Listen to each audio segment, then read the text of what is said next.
Microsoft is not known for its smartphones at all, but last year the company took a brave plunge and rolled out their high-end dual-screen smartphone, the Surface Duo.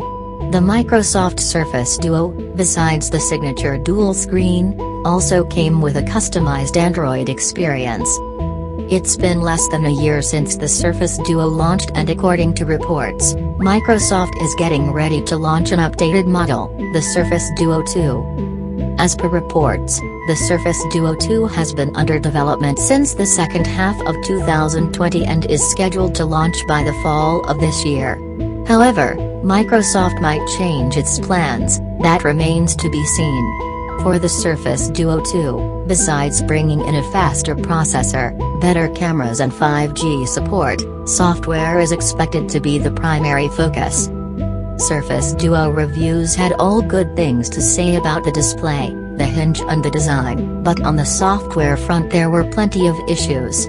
According to sources, the Surface Duo 2 will be putting special emphasis on fixing the software issues and improving it all, including the camera app. Additionally, Microsoft is also adding more engineers to the team working on the Surface Duo 2. Reports have it that there are multiple job listings posted by Microsoft, and the company is looking to deliver a mobile user experience that brings about the best of Microsoft to the Android ecosystem.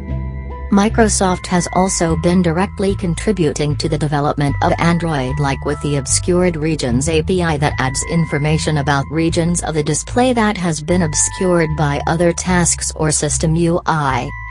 The API will allow the developer to reflow the experience into the visible regions.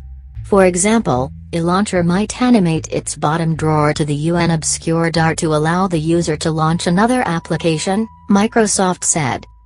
Also, the Surface Duo 2 is not the only Surface product Microsoft is working on. The company is also planning to launch the Surface Laptop 4 in April and the Surface Pro 8 in October or November.